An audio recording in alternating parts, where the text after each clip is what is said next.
Welcome back everyone. Welcome to civil services study. Practice set number 658 है UP PCS के लिए। और practice करने वाले हैं हम इस टेस्ट में मॉडर्न हिस्ट्री के प्रश्नों पर। तो चलिए स्टार्ट करते हैं। तो पहला प्रश्न है गोलमेज सम्मेलन से रिलेटेड।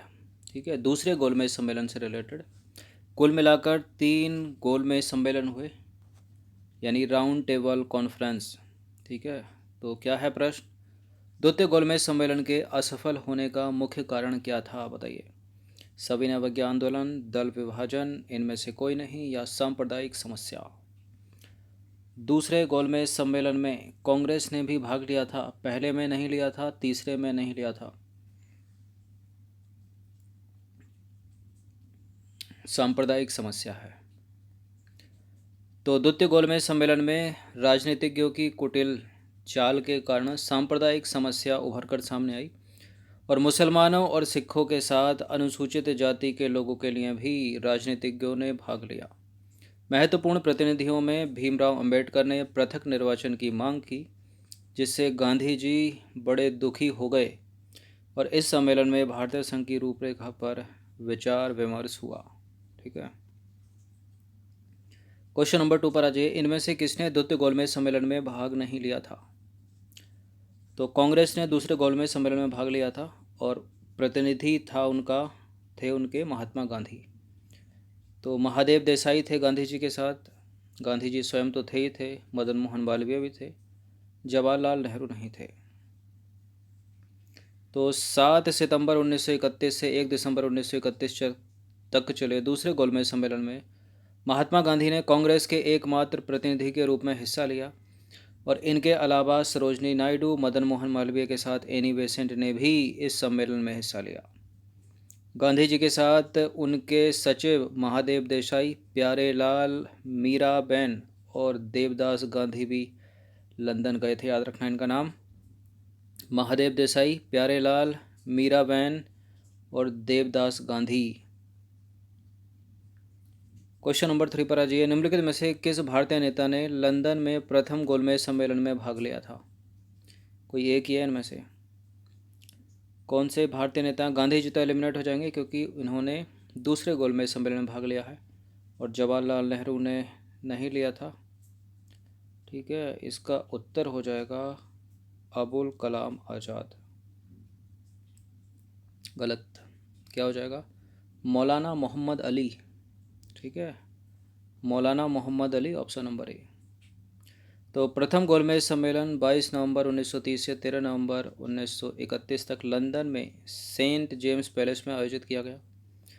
यह ऐसी पहली वार्ता थी जिसमें ब्रिटिश शासकों द्वारा भारतीयों को बराबर का दर्जा दिया गया, और इस सम्मेलन का उद्घाटन ब्रिटेन के सम्राट जॉर्ज पंचम ने किया था और इसकी अध्यक्षता की थी प्रथम गोलमेज सम्मेलन की प्रधानमंत्री रैमजे मैकडोनाल्ड ने।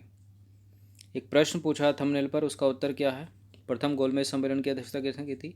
रैमजे मैकडोनाल्ड, याद रखिएगा।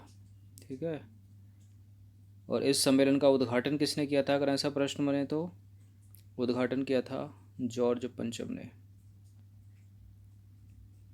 क्वेश्चन नंबर 4 पर आ जाइए। निम्नलिखित कथनों पर विचार करेंगे। कुछ 2-3 स्टेटमेंट है यहाँ पर, बताना कि इनमें से कौन सा करेक्ट होगा। प्रथम गोलमेज सम्मेलन में डॉक्टर अंबेडकर ने दलित वर्ग के लिए अलग निर्वाचक मंडल की मांग रखी। पहले में रखी थी, दूसरे में रखी थी? पूना पैक्ट में स्थानीय निकायों तथा सिविल सेवाओं में दलित वर्गों के प्रतिनिधित्व के लिए विशेष उपबंध रखे गए। और तीसरे गोलमेज सम्मेलन में भारतीय राष्ट्रीय कांग्रेस ने भाग नहीं लिया था। करेक्ट है, क्योंकि दूसरे में ले चुके थे वो। तीसरे में नहीं लिया था, पहले में नहीं लिया था, दूसरे में लिया था। बिल्कुल, पूना पैक्ट में स्थानीय निकायों तथा सिविल सेवाओं में दलित वर्गों के प्रतिनिधित्व के लिए विशेष उपबंध रखे गए, ये भी सही है। और प्रथम गोलमेज सम्मेलन में डॉक्टर अंबेडकर ने दलित वर्ग के लिए अलग निर्वाचक मंडल की मांग रखी, और यह मांग उन्होंने दूसरे गोलमेज सम्मेलन में भी जारी रखी।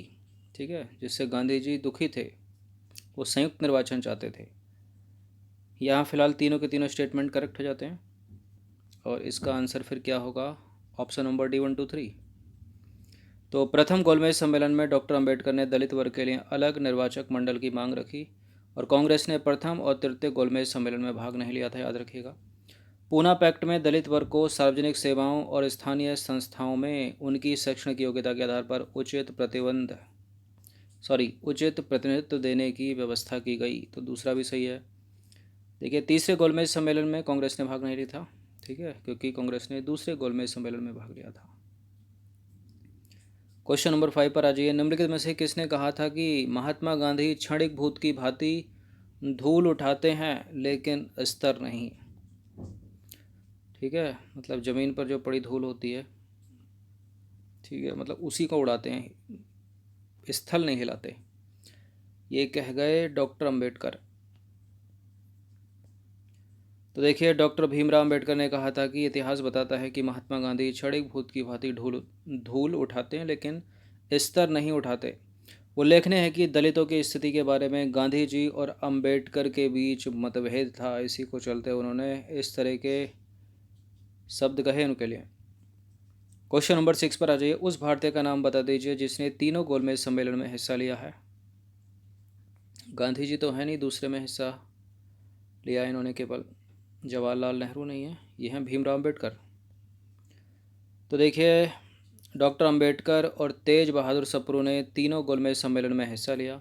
महात्मा गांधी ने दूसरे गोलमेज सम्मेलन में हिस्सा लिया। प्रथम गोलमेज सम्मेलन से पहले महात्मा गांधी ने भारतीय राष्ट्रीय कांग्रेस की तरफ से सविनय अवज्ञा आंदोलन शुरू किया था।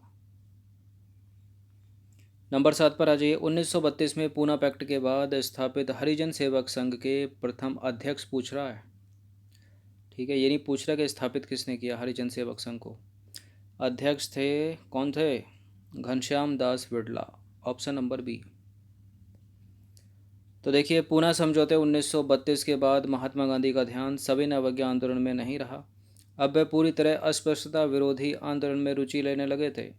इस प्रकार अखिल भारतीय अस्पृश्यता विरोधी लीग की स्थापना हुई, जिसका नाम परिवर्तित करके हरिजन सेवक संघ कर दिया गया और घनश्याम दास बिड़ला को इसका प्रथम अध्यक्ष बनाया गया। याद रखिएगा, इंपॉर्टेंट है प्रश्न। क्वेश्चन नंबर 8 पर आ जाइए। सांप्रदायिक अधिनिर्णय की घोषणा के पश्चात निम्नलिखित में से किसे संपादित किया गया? सांप्रदायिक अधिनिर्णय की घोषणा के पश्चात संपादित किया गया पूना समझौते को, ऑप्शन नंबर डी। तो सांप्रदायिक अधिनिर्णय के विरुद्ध महात्मा गांधी ने आमरण अनशन के बाद पूना समझौता 14 सितंबर 1932 को हस्ताक्षरित किया और इस समझौते पर गांधी जी के समर्थकों एवं अंबेडकर ने हस्ताक्षर किए थे, लेकिन गांधी जी ने इस पर हस्ताक्षर नहीं किए थे।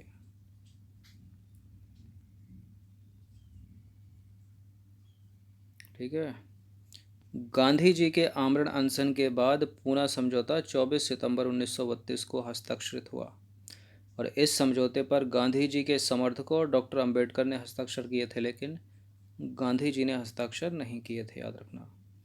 क्वेश्चन नंबर 9 पर आ जाइए। प्रभावती देवी किस क्षेत्र की स्वतंत्रता संग्राम सेनानी थी? प्रभावती देवी थी बिहार से, लेकिन बिहार में कहाँ से? पटना से थी। तो देखिए, स्वतंत्रता आंदोलन में बिहार की महिलाओं ने महत्वपूर्ण योगदान दिया है। इन महिलाओं में सरला देवी, प्रभावती देवी, राजवंशी देवी, सुनीति देवी और राधिका देवी प्रमुख हैं। इनके नाम याद रखिएगा, स्टेटमेंट बनाकर पूछ सकता है कि निम्नलिखित में से किन महिलाओं का संबंध स्वतंत्रता आंदोलन में बिहार से है? राधिका देवी, सुनीति देवी, राजवंशी देवी, प्रभावती देवी और सरला देवी। क्वेश्चन नंबर 10 पर आ जाइए। जियातरंग आंदोलन कहाँ प्रारंभ हुआ? जियातरंग आंदोलन प्रारंभ हुआ मणिपुर। तो सविनय अवज्ञा आंदोलन के दौरान मणिपुर की जनजातियों ने भी सक्रिय भागीदारी दिखाई और यहाँ पर आंदोलन का नेतृत्व नागा जनजाति की महिला गेडिनलियो ने किया। ठीक है, इसे जियातरंग आंदोलन कहा जाता है। हिंद स्वराज पुस्तक महात्मा गांधी द्वारा लिखी गई थी, बताइए कौन सी भाषा में? यह लिखी गई थी मूल रूप से गुजराती भाषा में, बाद में इसका अंग्रेजी में अनुवाद हुआ। तो देखिए, हिंद स्वराज महात्मा गांधी ने मूल रूप से गुजराती भाषा में लिखी। कब लिखी? 1909 में एक समुद्री जहाज के डेक पर, ठीक है, 21 दिनों में लिख डाली इन्होंने, जब वे लंदन से दक्षिण अफ्रीका के केप टाउन के लिए वापसी यात्रा पर थे और हिंद स्वराज को बाद में अंग्रेजी में अनुवादित किया गया। क्वेश्चन नंबर 12 पर आ जाइए। निम्नलिखित पत्रकारों में से कौन महात्मा गांधी के जीवनीकार हैं? कौन सा पत्रकार महात्मा गांधी का जीवनीकार है इनमें से? उपरोक्त में से कोई नहीं तो है नहीं इसका आंसर, क्योंकि इनमें से पक्का कोई एक है, लुई फिशर। ठीक है, ऑप्शन नंबर ए। तो महात्मा गांधी के जीवनीकार प्रसिद्ध अमेरिकी पत्रकार लुई फिशर थे और भारत छोड़ो आंदोलन के दौरान ये महात्मा गांधी के साथ संबद्ध थे।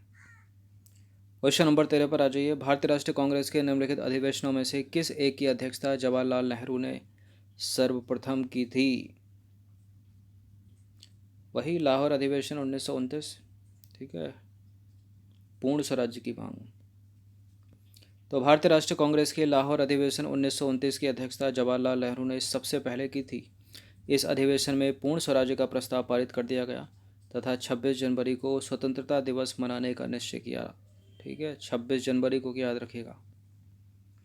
नंबर 14 पर आ जाइए। निम्नलिखित में से साइमन कमीशन का कौन सा एक सदस्य उदारवादी दल का था? कौन था? Sir John Simon, option number A. तो साइमन कमीशन के अध्यक्ष सर जॉन साइमन उदारवादी दल के सदस्य थे। देखिए, भारत की स्वतंत्रता 1947 के समय ब्रिटिश प्रधानमंत्री क्लीमेंट एटली जो है, ठीक है, इस कमीशन में श्रमिक दल के सदस्य के रूप में शामिल थे, याद रखिएगा। ठीक है, साइमन कमीशन में जो अध्यक्ष है वो हैं उदारवादी दल के सर जॉन साइमन और क्लीमेंट एटली श्रमिक दल के। क्वेश्चन नंबर 15 पर आ जाइए। शक्ति के विरुद्ध अधिकार की इस लड़ाई में मैं विश्व की सहानुभूति चाहता हूँ, यह कथन किससे संबंधित है? यह कथन तो है इनका, लेकिन इन्होंने कहा कब? भारत छोड़ो आंदोलन 1942 के समय, वैयक्तिक सत्याग्रह के समय, या गांधी जी की दांडी यात्रा 1930 के समय, या असहयोग आंदोलन 1920-21 के समय? बताइए। दांडी यात्रा के समय कहा था इन्होंने। तो 5 अप्रैल 1930 को महात्मा गांधी अपने नमक सत्याग्रह के तहत दांडी नामक ग्राम पर पहुंचे। ठीक है, उन्होंने दांडी आए सभी देसी और विदेशी पत्रकारों को संबोधित करते हुए कहा, क्या कहा? शक्ति के विरुद्ध अधिकार की इस लड़ाई में मैं विश्व की सहानुभूति चाहता हूँ। ठीक है, इस तरह के स्टेटमेंट या लाइंस जो है एनसीईआरटी में लिखी रहती हैं और उठाकर एग्ज़ाम में पूछ ली जाती हैं, याद रखिएगा। तो ये 15 प्रश्न थे मॉडर्न हिस्ट्री के, इनकी प्रैक्टिस एक बार कर लीजिएगा। धन्यवाद। इस टेस्ट सीरीज़ की प्लेलिस्ट डिस्क्रिप्शन बॉक्स में मिल जाएगी, वहाँ पर आप टेस्ट नंबर 1 से लेकर इस टेस्ट तक पहुँच सकते हो। जितने भी स्टूडेंट पैट का एग्ज़ाम देने वाले हैं यूपी SSC से, इन सब जीएस के प्रश्नों को रिवीजन करके जाइएगा। बहुत सारे प्रश्न सीधे सीधे एग्ज़ाम में मिलेंगे।